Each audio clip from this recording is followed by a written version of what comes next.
Good evening, folks. Are we all ready for Ludum Diary? Woo-woo. Were you like getting ready for that? No, I was trying to muster like Niz and Will level of excitement, and I just don't have it in me. Evening, folks. It is Ludum Diary 51.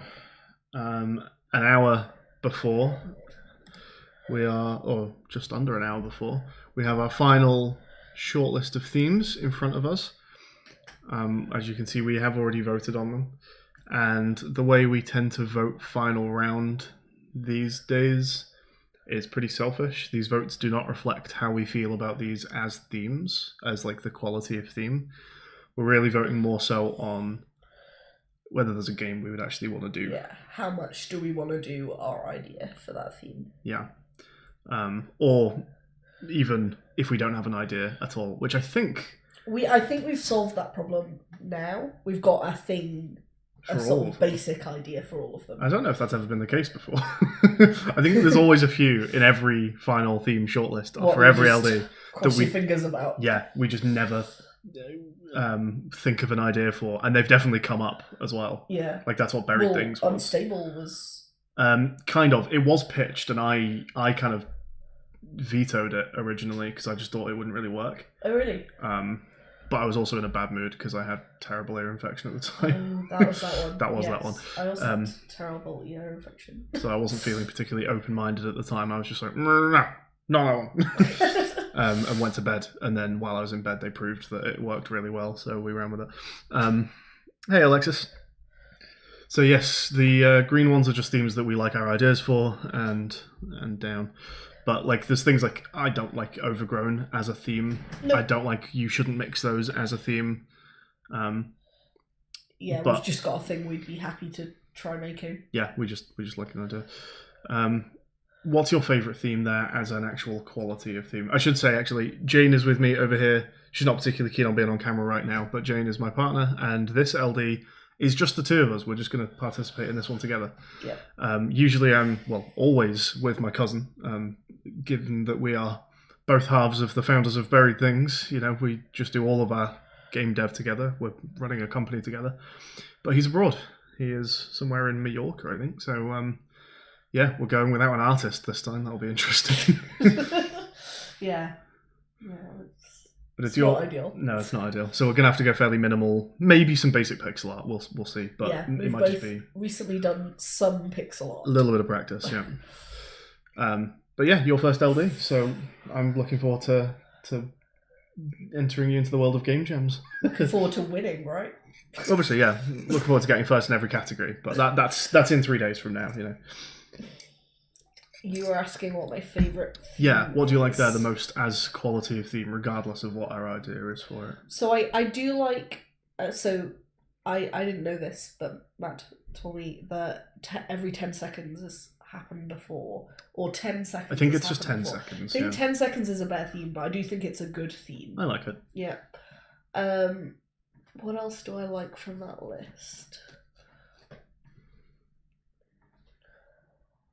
That might be my favourite one, but it's a bit rubbish to pick one that's already happened. I think I would agree. I'm really not that keen on this list in terms of quality, to be quite honest. Yeah. There's some that, like... Shelter feels like it's going to be interesting to me. It's like a nice word, but I just don't get any ideas from it. I think it's one of the least likely to come up just because you see it all the time. Yeah. And it never makes final theme, so... Yeah. What else? What would be your other contenders then? If we're not picking every 10 seconds. As favourite theme? Yeah. In terms of quality, I don't know, maybe Split? Really? Yeah. I don't think Split's good. That's the last one we can think of anything. Oh yeah, no, we took a while to think of an idea for Split. It was the final one we needed to come up with something to do for it, but there's just so much there that I think is really bad. I do not like Mutations or Corruption or Harvest or Overgrown. I detest Nothing is Permanent. That is one of the worst themes I've seen hit a shortlist. Duplication is bad.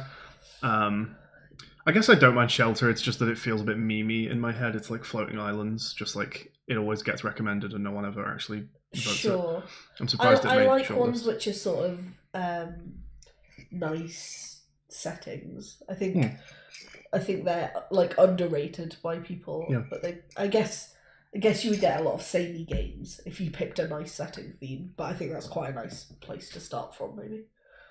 Yeah. Yeah, I don't really like making connections. You shouldn't mix those is a fun phrase, I guess, but it just feels way too specific to be making 2,000 games about. So yeah, I don't particularly like Split, but I put it up there. Maybe. Over some of the others. Yeah. But yeah, I think every 10 seconds, the more I look at this list, is like my clear favourite, which is, I guess, why it's been picked for a theme before. A long time ago, it's not like it was a recent theme, but some real games came out of it. People might know 10 Second Ninja, they might know Shoot Shimmy. They were 2 games that got developed post LD with the theme 10 seconds. There may have been more as well. But you know, they made it to consoles. Like they were. I remember playing those on PlayStation. Cool. What's your favourite for us? What's your favourite idea that we might make?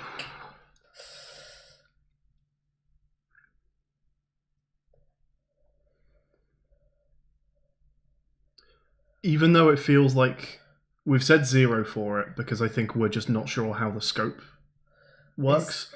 But I really like garage musics for duplication. We'll run down this list in a moment and actually explain our ideas for it. But duplication is one that I do like the idea for. Now we've talked about Split, I quite like it. Remind me what it is again. It's red-green. Oh yeah, I mean it's a fun game to make. It doesn't feel. It's kind of Jingoku-y. Yes, doesn't feel innovative or like. It's not massively, no. But like it would be a fun time coming up with ideas for it. I think. Yeah, it was a -1 because we didn't have an idea when we voted. Yeah. So.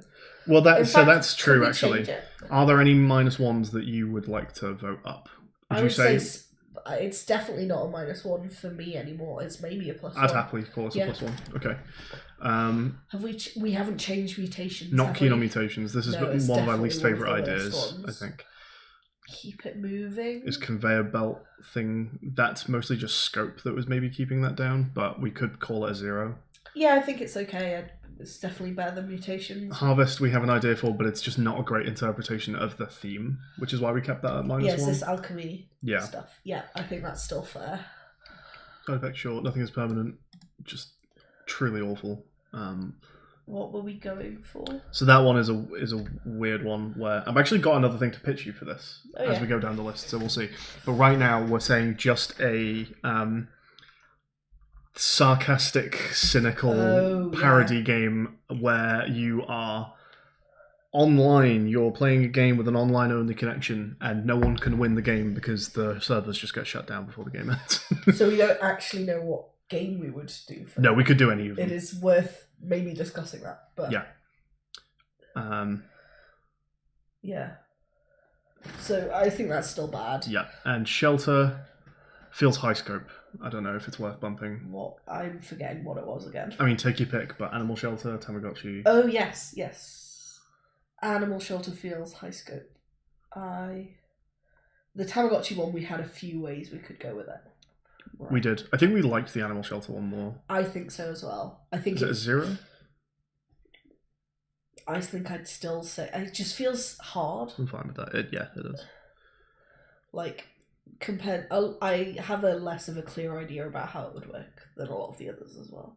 But that's a pretty positive list, right? Yeah, I don't think I usually see that much green. Especially considering our previous rounds were had 1 or 2 +1s in. I'm actually going to just pop a very quick post into Ludum Diary just saying that we're actually streaming theme ideas. New post.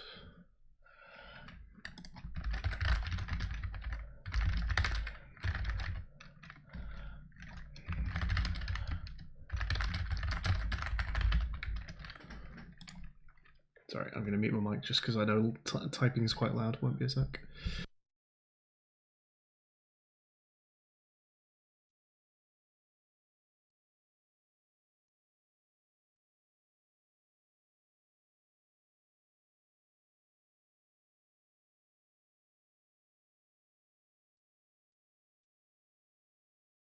All right, just made a little post to the LD front page here. Some people might find us. Who knows? Hello there, Phoenix.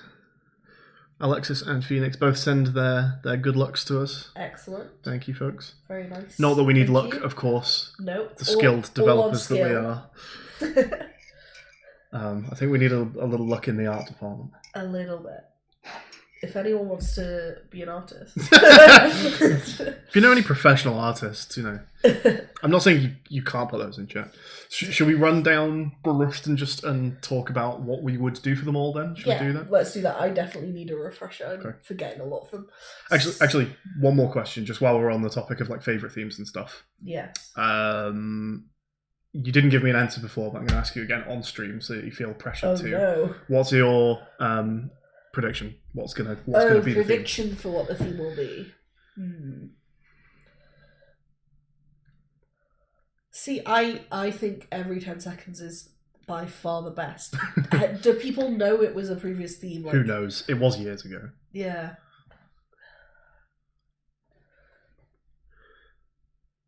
Hello there. I apologise in advance for the pronunciation. Correct me if I'm wrong, but Guillaume. I'll go for every 10 seconds. What did you? That is one of my guesses as well. You didn't go for it in the end, though, right? Did you go for use it or lose it? Is my prediction, but every 10 seconds is up there as well for things that I think might come up. I wonder if these are ranked. They wouldn't be, right? As in, this is the order that they were voted in. I don't think so. Just R2 are at the top. They are. Chance, I guess.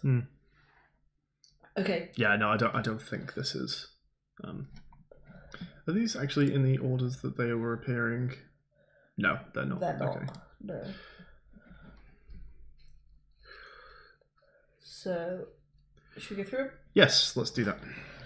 So every 10 seconds.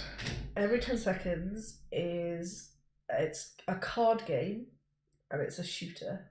I'm thinking of the right game. That's the one. Yeah. So you're a little dot.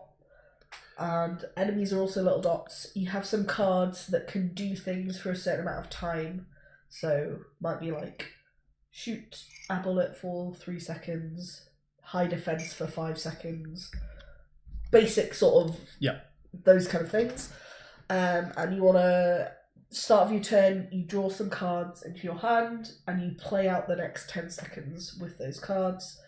And the enemy or possibly enemies are doing the same thing, and then you watch that 10 seconds happen.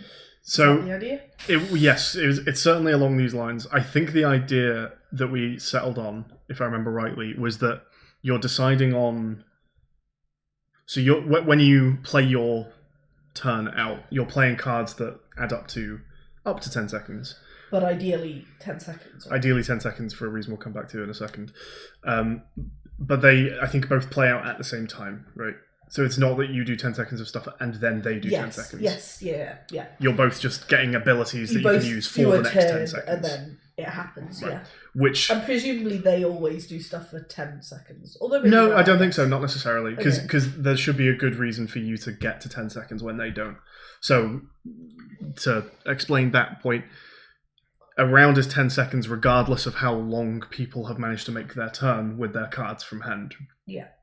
So if you manage to play out exactly 10 seconds worth of turn with your hand, and they manage to only play out 8 seconds because, every other card in their hand is longer than 2 seconds and doesn't fit into that 10, then you get 2 full seconds of them just doing nothing. No defenses up. Their turn just basically ends, but you just get to wail on them for 2 seconds. So having your turn be as close to that 10 or 10 as possible is a benefit to you.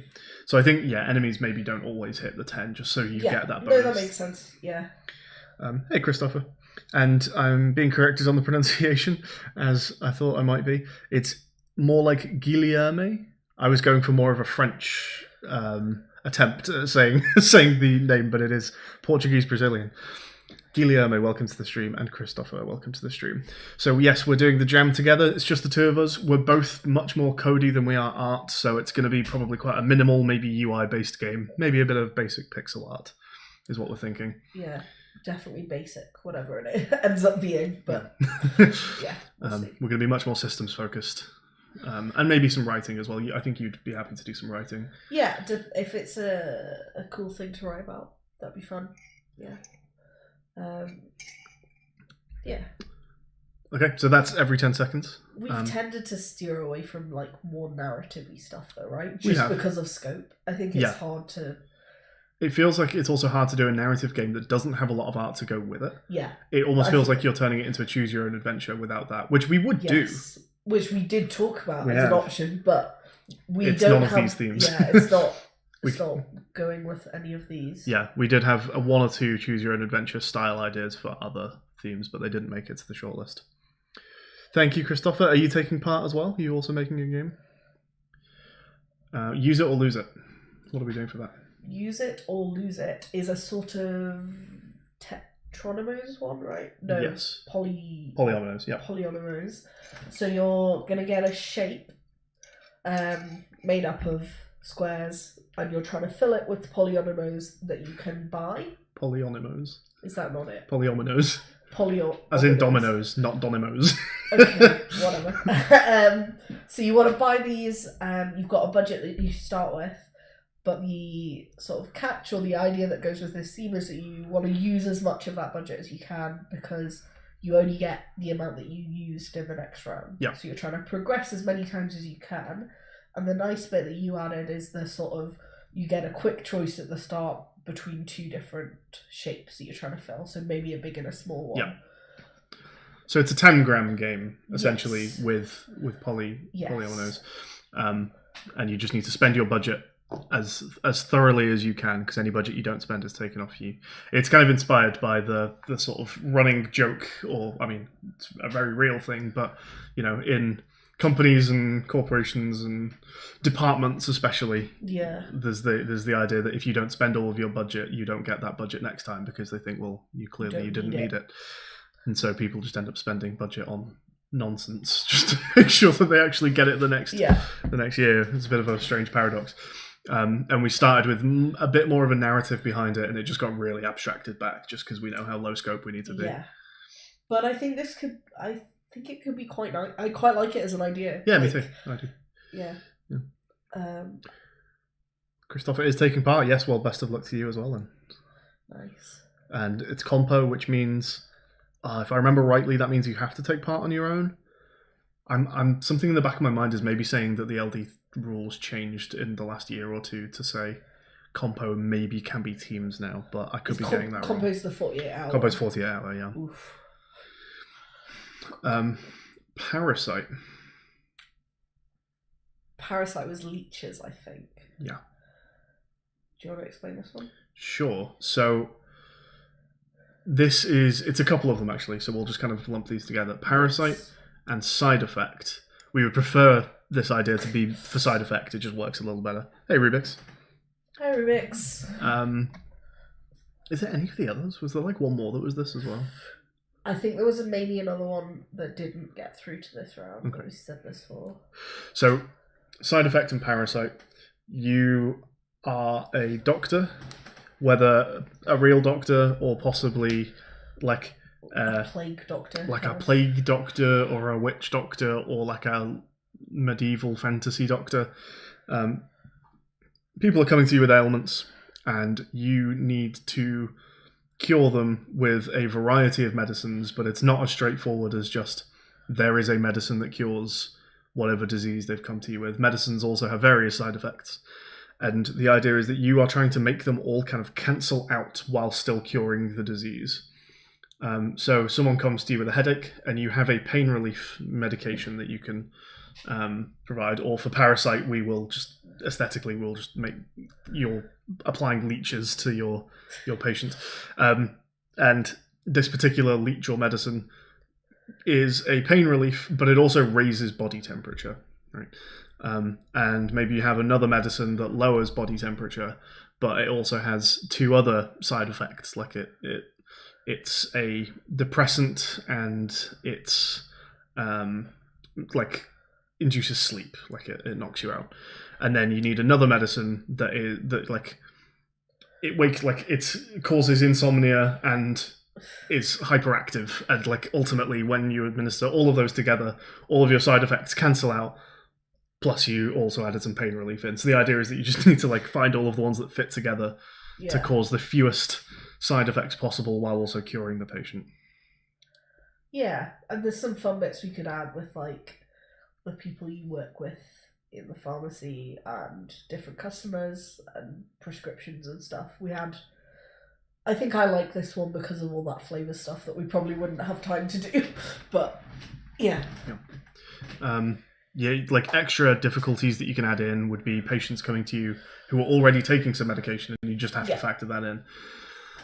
Or you get notified that medicine, kind of a papers please thing where the rules keep changing. Yes. Like after any given day, you get a notification that this patient that you administered medicine to, I mean, you did it correctly, but it turns out that there's a fault with the thing that you've prescribed. It turns out this medicine actually doesn't have the side effects it says on the bottle. It's got these instead, or it just has an extra one we were unaware of. So now you just have to you've got to just remember that when you're doing your next prescriptions. Also have like a security check for getting certain drugs. And, sure. Yeah. So that is side effect and parasite there. Rubik's is asking, it's Chemist Simulator 2022. I can't get away from work even when I'm at Ludum Dare because I currently work for the NHS prescription service. Now I'm going to make a game about prescribing medicine. So Rubik's asks how life is going for us.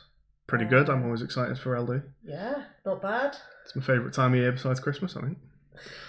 And who's in the voice call right now is Jane, and she's not in a voice call. She's sat right here. I'm here. There aren't going to be any voice calls this time around, which is a rare one for LD, but it's just the two of us. My cousin isn't around, as we take part together. Traitor, he's gone abroad for a holiday. Your ex-cousin isn't around. My estranged cousin has gone on holiday. So no, Niz is not around, meaning we have to go into this one sans artist, just two programmers. So we're going to have to think carefully about the way we do our graphics for this one. Yes. But yeah, it's just the two of us. And it's Jane's first LD, so we get to celebrate introduction to gems. Yeah. We are on to Split. So Split is our most recent idea. Most recent idea, I do remember it. It's a sort of series of quiz-style things where you're trying to split things into categories. So the ones that we discussed, although I'm sure we'd add more if we did it, were a screen where you've got lots of dots on, where you have to just like split them into a ratio, probably in half, just by drawing a line across it. And then we had like splitting things into two categories. So like, here are some books, split them into over 100 pages. That's too short for books, really. 500 over pages. 500 pages, under 500 pages. What else did we have? We had like having a scale. That's kind of that one. Just a fact. Do these things, like just throw them into two categories? Do these things agree with the fact? Yes. This is a country in Africa, and then you just chuck them like load of things as fast as you can. And your styling idea was red, green, or two colours. So we always have that splitting themed around two colours. And we might play around with what they are. Yeah. And the game is just, in my head, it's very bold. Like when you're choosing categories for things, you just have a big block, like red background and a big block, blue background or green background. And you just like, whenever you're splitting things in the game or choosing where like an area begins and ends, if you're trying to choose where two categories start and end, it's not just like dragging a box around things. You're changing the colours of the background to like represent those areas. Yeah. One other one that we thought of was Bondguard problems. Yeah. So there's Bondguard problems are an interesting. I don't know that much about the reason for the existence of Bondguard problems, but they're to do with intuiting answers to puzzles. Are they supposed to be like an AI test? Kind of, yes. They are problems that humans can solve via nondescript sort of intuition in a very hard to explain inductive reasoning. Yeah.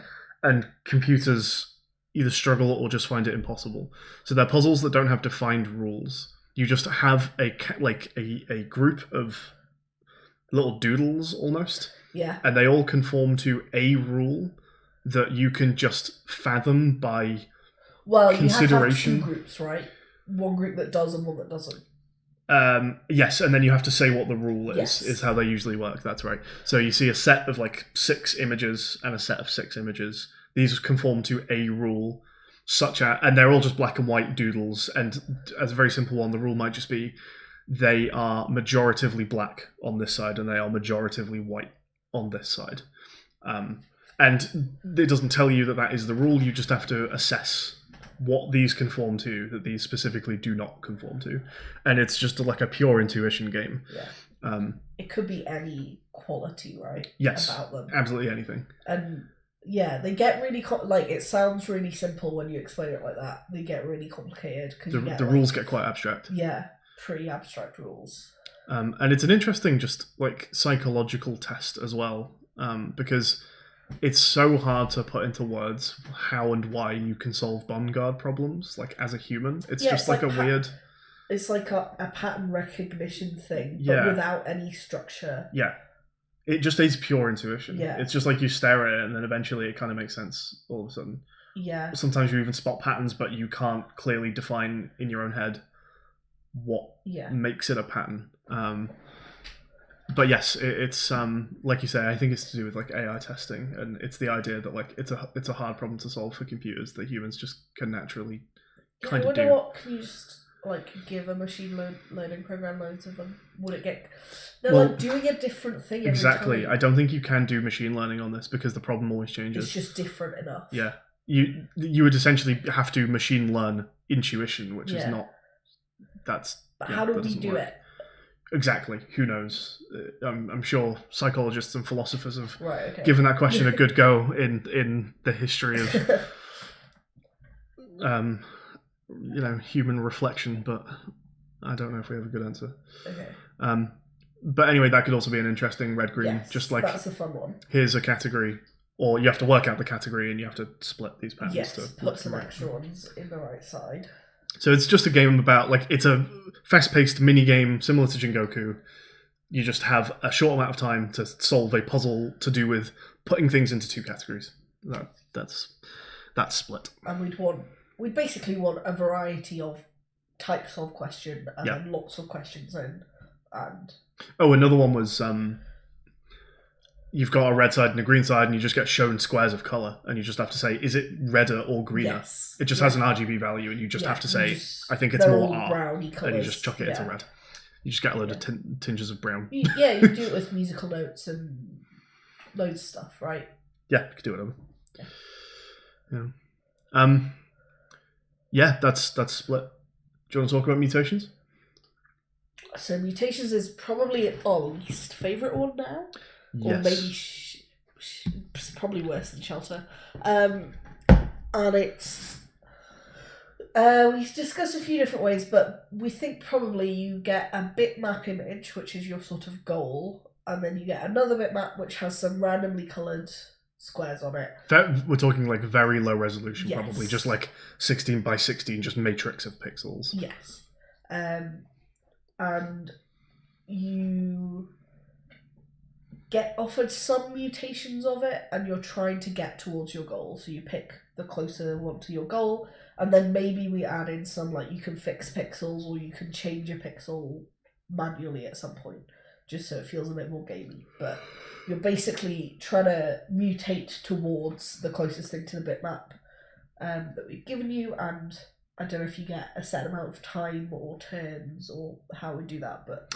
Yeah, I don't know. Yeah. Maybe you have X number of turns to complete it. Maybe there's no limit, but it's just about what's the best score you can get. Or yeah. I don't know. It's a bit like a lot of games have a character creation menu, many of which do a like create similar idea. The Souls games all have this.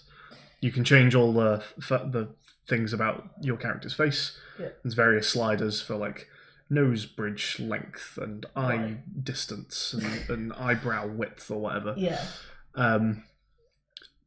But yes, you can. A lot of games have a like create similar, and it just slightly fucks with all of those. Like it just tweaks all of the sliders, and it's basically just that. It's like you're just getting a create similar on your current image, and you're trying to pick the one that you think. Again, it's kind of holistic, sort of intuitive puzzle. Really, it's which one do you feel like is getting closer to your goal? Would we just like? Because I was initially thinking about pixels moving around. but maybe we would just change like the tint of each of them a bit, or like there's a few different ways you could do it. Yeah, I'm not quite sure how approach it from a colour perspective, or from a like pattern, having patterns moving around the board, or both. Because I think I was thinking of that because we were thinking about Game of Life to start with, right? But yeah, you could do it a few different ways. Yeah, the problem with this one is we just don't know how viable a game it is. That would be like a pure experiment to undertake. Can you gamify? Yeah, is it fun to do like sort of evolution through mutation? Is it even possible? Like as a gamer, can you, as the player, I should say? Yes, that's true. Can you even do it? Yeah. Can you get to a goal via random mutation, like selecting between various random mutations? I reckon you can. I don't know, because we might have to tweak how much stuff changes, but like that's how you're supposed to do development, right? I guess the problem is you get stuck in like troughs. Yes, so this isn't how like evolution does mutation and like passing on traits, right? Because there's no population. Yes, I'm not thinking of that, but it is how you're supposed to do, like if you're trying to develop the best. I think the example I was told is like bottle cap to go on a washing up liquid bottle. Yeah. You take the one that you've got and you do like 10 random changes to it and try them all, and then pick the best one out of them and do 10 random changes to that, and it's like an iterative mutating process. I wonder if the problem we have though, and this is just wild guesswork because we don't know how this game would work, is the problem we could potentially run into just that you're changing like quite a lot at once. Like you have a whole grid. It's not like there's one property that gets changed. So we would have to, I think we'd have to tweak quite a lot. Like maybe not all of the squares change every time, or maybe like how much they're changing by. It is complicated for sure. Okay. But yeah, so if that one happened, we don't know how it would go, to be honest. It would be a bit of an experiment. Hey ho. I was gonna say something. What was I gonna say? Oh, I was gonna read Rubik's question. So Rubik's is asking like, what role do you have in the team? And it's mostly programming. Like we're both programmers more than anything. Trainee programmer. Yeah, Jane has less experience programming than I do, but you do have experience programming. It's not like a. Yeah, I've done a bit, and the thing you have less experience with, if anything, is just like collaborative group programming. Yes. You've only really done that once properly, I would say, right? Yeah, that I've done one sort of gaming project with you and Liz, and other than that, I've done a bit of stuff with you, but not. Yeah, not collaborative work like though. Collaboratively working. More just pairing. Worked on it together. Yeah. So yeah, that will be hopefully smooth sailing. We have 25 minutes less, in fact, until theme announcements. So let's keep going through this list and see if we can get through to the end before. So corruption. This is going to be the same as overgrown. Is it something else as well? And making connections. All three of these are the same. Is it? It's also, you shouldn't mix those, I think. Oh, we did say it could be that one, yes. Okay, this is 4 themes then. Yep. The aesthetic might change depending on which theme came up, but the mechanic would be the same. This is another one, like the Mutations one, where we don't really know how good of a game this would actually end up making. It feels a bit of an experiment. It's feels one, like an experiment. Again, I feel like we'd have to tweak it and play around with it to get it working well. But the idea is that you have a 2D array, or just like a grid, like a big field of various icons. Hey, Tim. Various icons. Just like almost like emoji style icons. There's just loads of different ones. There's a little person and a leaf and a bridge and a star. Think really simple pixel art that idiots could do. Again, like 16 by 16, maybe even less than that. Just tiny little icons. Maybe genuinely like 8 by 8 pixel art. And it's just a house and a tree and a pair of glasses, right? Just tiny little icons. And they can come in various colours. They can be red, blue, green, whatever. And there's just a big grid of these. And you have like a little character or something. Starts on one place of the grid, is aiming to get to another by making moves around the grid by going to adjacent cells. Maybe diagonal, don't know, would have to play around with it. The idea is it's a bit like Uno in terms of what you're allowed to do. So to move to an adjacent cell, you can go to anything safely that is the same color or the same icon as the one that you are currently on. So you're on red leaf. You can go to red house, or you can go to blue leaf, and they're both fine. On the grid as well, there are some kind of I'd call them enemies, but they almost feel more environmental than that. There is just like an area of creep, of corruption perhaps, or maybe some overgrowing vines. They're being styled as creep, or... It's creep is what you usually call it in games, right? So they're being styled as corruption, but could be some like vines or something, depending on the game, depending on the theme. So you have some areas of creep on the board, and it's kind of restricted because creep... the rules of the game apply to the creep as much as they apply to you. It can only move to adjacent squares of colour or icon. Yes.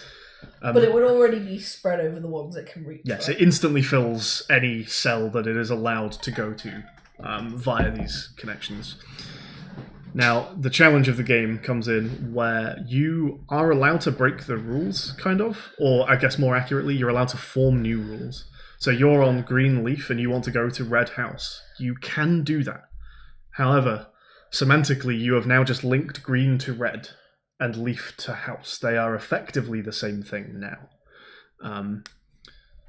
And the creep acts accordingly. So any creep that is on a green tile can now move to red, and any creep that's on a leaf tile can now move to a house. So you're like making these kind of semantic links between colors and icons that was not previously there, and opening up the board both to yourself but also to the creep that's like taking over the board. Again, we don't know how puzzly that would be. It might just be that... And we might change it so it only does one of those. I think maybe both is too much. Yeah, so it randomly picks to link red to green or leaf to house or something like that. It might just be that this puzzle just... you can choose, I don't know. That's interesting, actually, yeah. Especially if the game feels like it's too hard. Tactical decision. Yeah. It's possible that it just spirals out of control, and as soon as you've made like 2 or 3 moves, the creep is just all over the place. Like, again, feels quite experimental, this one.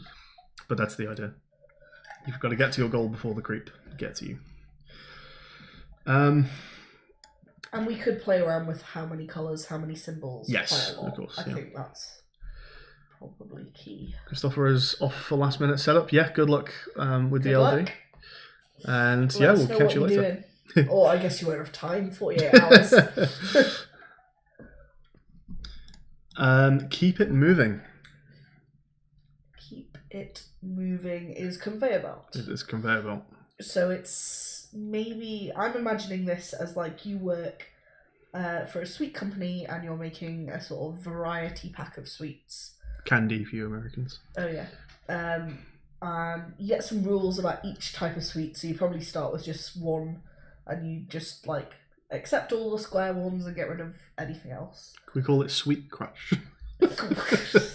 We could call it Sweet Crush if we really had to. Confectionery Crush. And then it gets more complicated, so maybe you get more rules about that specific one. But it also introduces another type of sweet that you've got some different rules about, and you're basically sorting all the time. And this could also work for Split, actually. I suppose so. But yeah, you're basically sorting all the time, and it's just trying to get the right sweets into the bag and the right ones into the sort of... It's slightly papers pleasy. You have a list of rules that keeps changing and building, and you just need to make sure that your products conform to it. Yes. And you say whether they do or don't. Yeah. Yeah. I quite like it, to be honest. It's one of our higher scope ideas, in as much as this has art associated with it. It does have art associated with it. That might be a problem. We don't know. Yes. We're willing to try pixel art, but it could be a veritable disaster. Some pixel art sweets. It's more the factory that I'm bothered about in that one. But you could abstract it. You don't model the factory. You have a moving conveyor belt. That's the whole screen. I guess, yeah, sure. That's more manageable. I don't think we're doing a factory. Because it would be like probably a still image of the factory. I was imagining that we would paint out that environment, but yeah, you don't have to, right? I imagine we wouldn't, but we'll see. But yeah, I think the harder part of that is that you want variety in what the sweets look like. You don't just want like 3 wrong shapes and 3 right ones. You want lots of variety for it to feel like you're you're doing something. But we could do that by like varying color a tiny bit and stuff as well. It doesn't just have to be shape. Yeah, there can be various factors that affect whether something's okay or not. Yeah. Let's speed up a little bit. We got 15 minutes left. Okay. Harvest was a game about. Did you had an extra idea for? Yeah, nothing is permanent. We'll get there. Okay. So Harvest is an alchemy research game.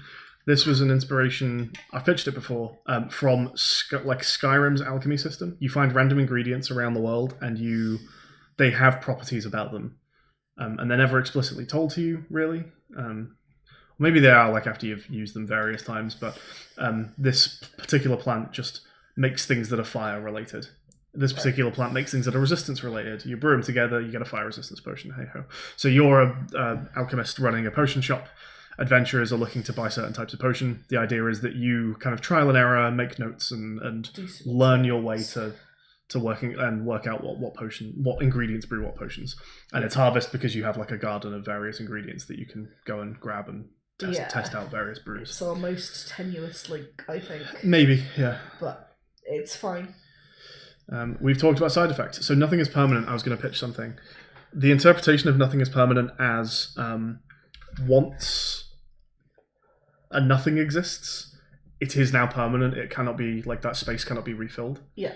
As possibly a way to go here. Our current idea for this one, by the way, is basically just to pick one of our other game ideas, but to I mentioned this already, actually, to slap a satirical message on about online-only games and the fact that those servers die and you can never play them again, because I fucking hate that.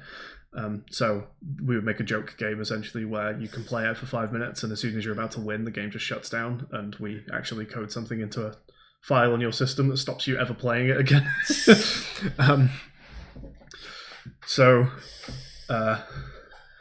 Other thing to pitch. Puzzle, I don't know how the puzzle works, but puzzle game on a grid, and cells have like a number of dots in them. Mm-hmm. So 1, 2, like 3 in a little triangle, 4 in a little square. Yeah. And there are rules about like what cells can have certain numbers that are maybe kind of witnessy or maybe just more straight logic puzzly. But the mechanic of the puzzle is that you can move dots between cells. Right. So you can spread out numbers to like where you want them to be on the grid. You have a 4 next to a 2, and as long as correct conditions are met, I guess, you can move to make it a 3 and a 3.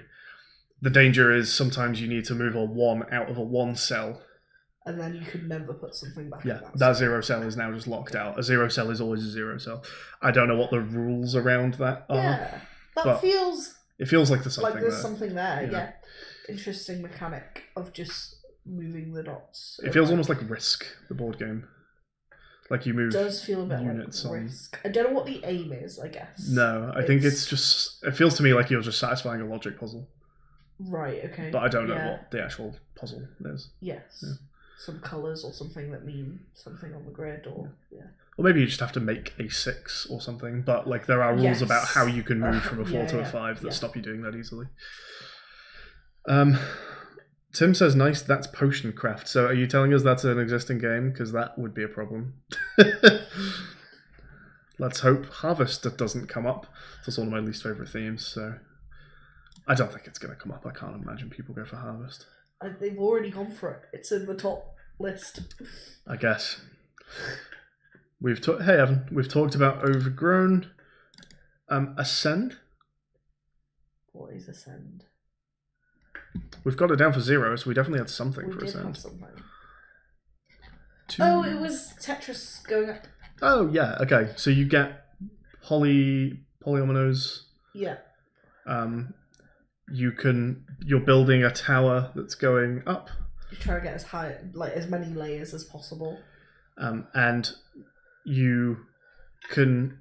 It's kind of like Tetris in as much as pieces are sort of affected by gravity. They don't fall like Tetris, but you can you choose a column. It's like Connect 4, I suppose, is the better. Yes, you have to put stuff on stuff. Stuff has to go on stuff, or can maybe fill gaps under stuff as well. Might be acceptable. Yes. I don't know. Yeah. But yeah, you're building a tower up as high as you can, but the polyominoes that you're being given that you need to put into your tower are made up of various coloured pixels, and colours on pixels have rules. Yeah. So, for example, a red pixel can only be placed down next to other red pixels, or a blue pixel can only be placed down where it has at least 2 sides free when it goes down. Yeah, we definitely would want like green can only go on an edge. A touching the edge one, I think, maybe. And something about being in the middle to make sure people that are like have a motivation for building across rather than just going straight up. That's true actually. Although because you can probably leave quite big gaps in without penalty, it'd be interesting that you might actually want to make quite an empty spaced tower, but still stretching across every now and again to keep it. Hey Bailey Bird. So yeah, that's that one. You just once a piece is down, the rules no longer apply to it. But for any piece that you are currently putting down, you have to apply to those rules. And you have a little storage space where you can put a piece that is currently impossible to place. And if you are given like the Tetris hold, but a bit kind more... of, you can empty it out again, which you can't do in Tetris. And you lose when you have no valid moves for any of your pieces that are in storage, and the one you've got right now, I guess. Yeah. Yep. Again, would need some tweaking, but it feels workable. more like it would definitely work because you could tweak it enough. Yeah. What are we up to? So duplication. Duplication. This is your favourite. Do you want to explain Maybe. It's one of the higher scope ones because it has the most art related to it. We actually would need to make a room for this one, probably. We'd at least need like and some props, like a table or something. I guess you could get away with that. I think that might be where we'd start. I'm imagining that you actually get to run around to do this one though, so yes, I think it true. Probably takes place in a room. Yeah. Anyway, you're in like a garage that's just full of junk, and you have like a record player or a tape player or something, and it plays a little tune, just a few notes. And the idea is that you need to duplicate the tune, and you can do that by running around the garage and just hitting objects.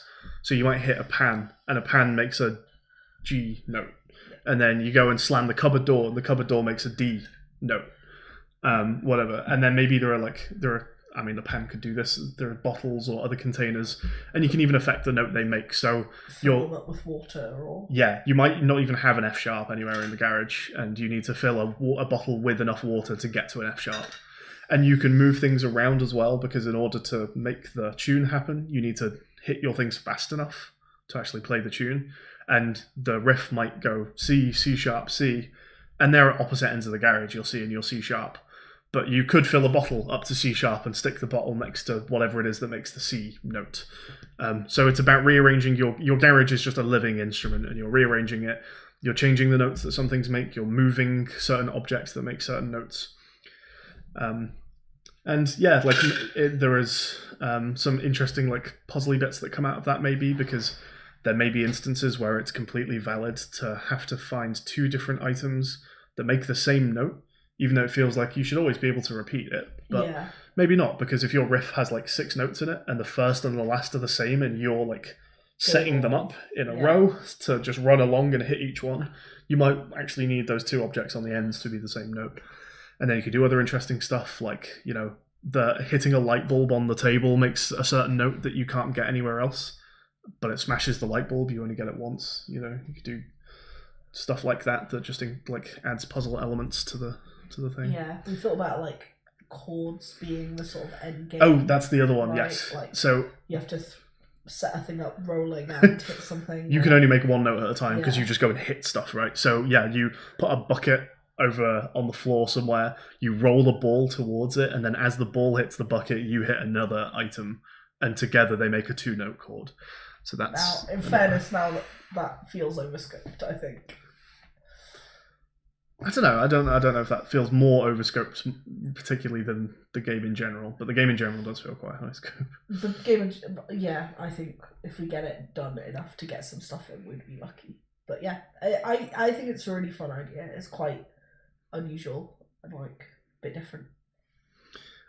Making connections and you shouldn't mix those are both the grid icons games. So the last one to actually talk about is Shelter. Shelter, which is maybe a sort of Tamagotchi based game with a twist to be decided.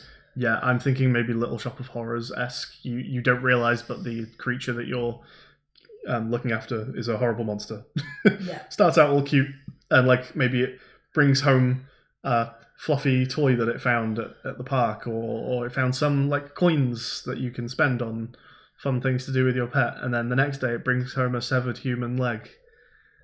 And oh shit, this thing is actually murdering my neighbours. Yeah, just like it takes a dark turn. We just do other daft stuff with it. Yeah. I don't know. It's either that or... The other one, which is a sort of animal shelter, you've got aliens rather than animals, and you're doing some experiments to find out what conditions they need so that you can let people adopt them and know how to look. A bit like the alchemy game. You're doing research and trial and error to learn about. Yes. Learn about these creatures. Yeah. And the people who want to adopt them obviously need to know how to look after their pets, right? They need to know what they eat, what they like for food, what kind of conditions they want to live in. Is it hot? Is it cold? Do they want to be near or far away from certain like other creatures? So whenever one gets adopted, you have to put a kind of pack together, fill out a form with, to the best of your knowledge, how do you look after this animal? And if you filled it out well, then it gets a great new home. And if it's filled out badly, then, I don't know, it dies or they return it to you. And I guess you get audited or inspected every now and again to see how you're doing. Yeah. See if you're looking after these weird alien creatures well. Yeah. I think it's a fun idea. I think I would prefer that one. It does feel higher scoped. Yes, it is. It involves drawing some aliens at least, and some environments maybe, and also all the other stuff. But yeah, it's fun. And yeah, pretty good timing. It is 4 minutes, folks, until the announcement of the Ludum Dare theme, which always takes the website down. So I'm going to be keeping my eye on Mike Kasperzak's Twitter to try and find out what the theme is. Really, I think we're basically just hoping that it's not Harvest or maybe Mutations. Mutations. In fairness, I wouldn't mind Mutations. I think we could do what we have in mind for it, and it would be an interesting experiment. It would be science. I wouldn't choose it for sure, but Harvest, I think, is the worst one on there for us. Yeah, I agree. Yeah, I don't think it's going to be either of those. They just don't read as ones that people will vote for, in my mind. Yeah, it's the top two that we think it's going to be, right? They're our predictions. You reckon it's every 10 seconds. I reckon it's use it or lose it. And I think yours is a good guess for sure. Yeah. But yeah, 2.5 minutes to find out. I think, how are you feeling right now? Do you want to start, Dev, or do you think you just fancy going to bed and we'll just have a little talk in bed about how we'll get the ball rolling and I think get the ground running see tomorrow? What it is. I think if it, I think there's some of them that we like. Some of them we have multiple game ideas for. We right? need to decide. We might want to chat about that a bit and think about what we're actually going to do. Yeah. Like even if we weren't starting writing code, we could start writing a list of like things to do. Might be a nice thing to do before bed, and then we could get started in the morning. Yeah. Like share a Google Doc, that kind of thing.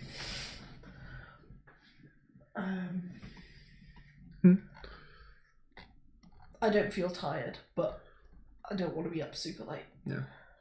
I'm quite tired, to be fair. Okay.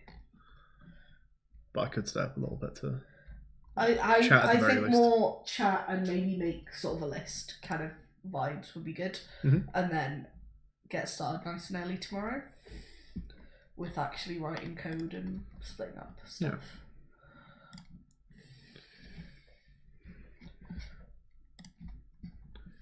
You hitting that refresh button.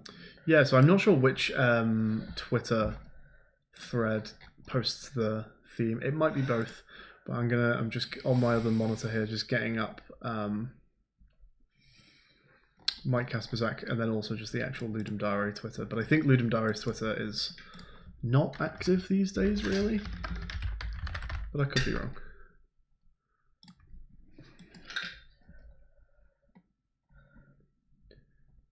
Oh no, okay, no, they've been posting about LD51.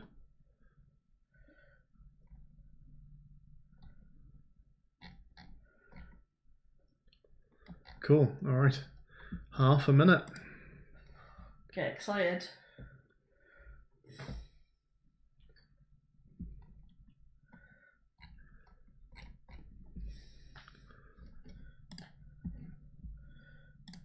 Oh, did I move this window?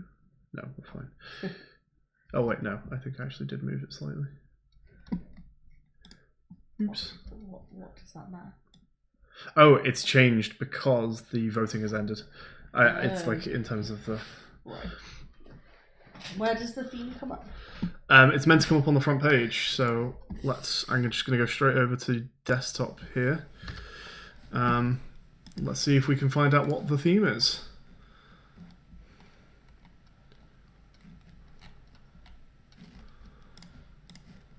Refresh all them pages.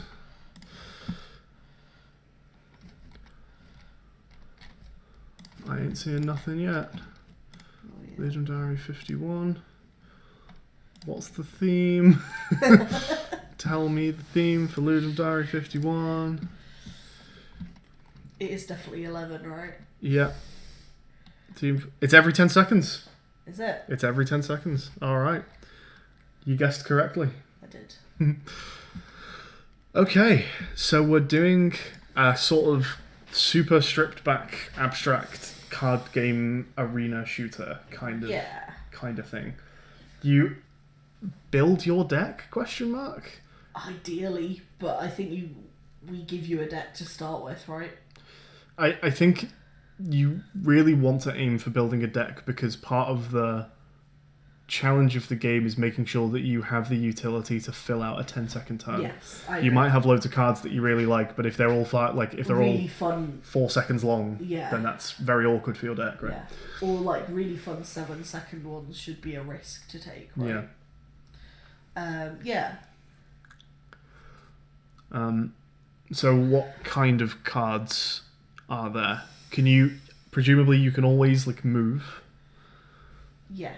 Can you always attack? Like a basic attack? What do you mean always? Regardless of what your card says. Oh, you were thinking you move during the 10 seconds. What were you thinking? You don't do anything. You just watch it play out. Oh, I see. The way I was imagining this was just that the cards dictate the abilities that you have during that 10 second. Yeah, no, I think it's better your way. I hadn't thought. It's probably lower scope as well because there's no AI involved at that point. Yes, I wasn't really imagining there would be a lot of movement going on, but yeah, I think it's better like that. So you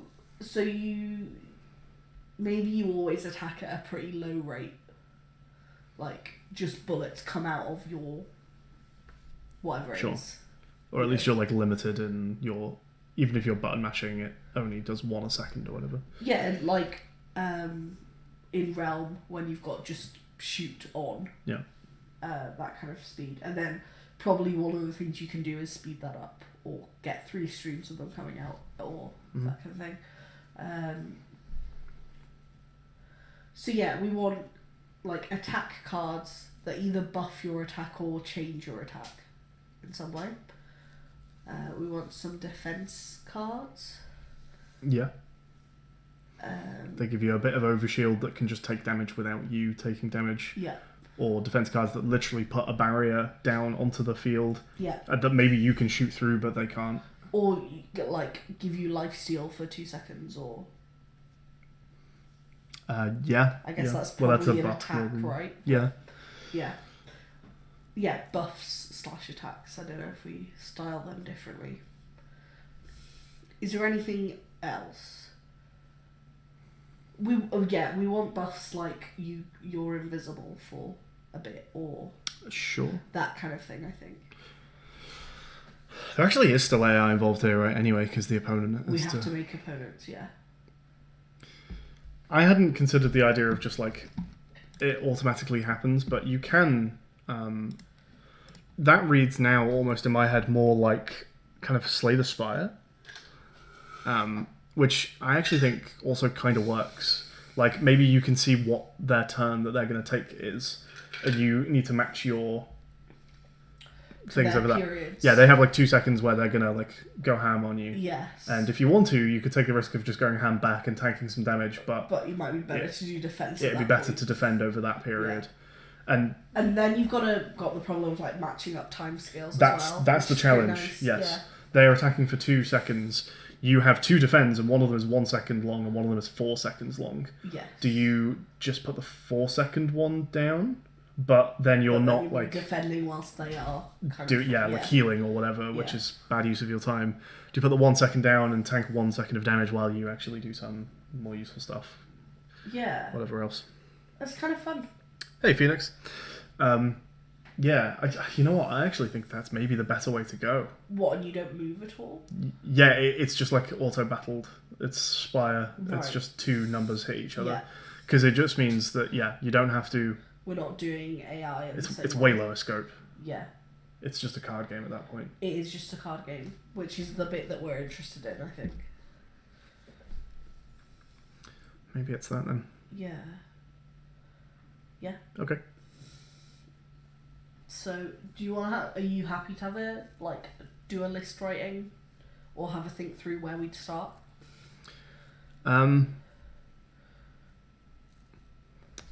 Yeah, I want to say maybe actually. Let's head to bed because I actually feeling pretty tired. Yeah. We'll have a little talk as well in bed of just like who wants to hit what when we wake up and can start thinking. Yeah. And then early tomorrow we can just open up a document of any card ideas that we want to throw down, whatever. Yeah, we want lots of card ideas, right? That's what's going to make it feel like a full game. Yeah. And be one where you can draft. And presumably enemies need cards as well, right? Yes, they can be weirder in that they don't have to form like a good deck because you don't have to. Yeah. Their turns can be designed if we want. Yeah. We can do a bit like Spire where they have a few turns that they do, I guess. Or are there different enemy types? Yeah, I think they'll have different like archetypes. There's enemies that hit you more than they defend. Yeah. There are enemies that heal themselves. There are enemies that like poison Strength you. Up a lot, if that means whatever. anything, whatever. Yeah. Cool. Right. Well, yes. We'll be up relatively early, I imagine, and I'll be streaming all tomorrow. So come catch us tomorrow for us starting our as yet untitled weird card game. Yeah.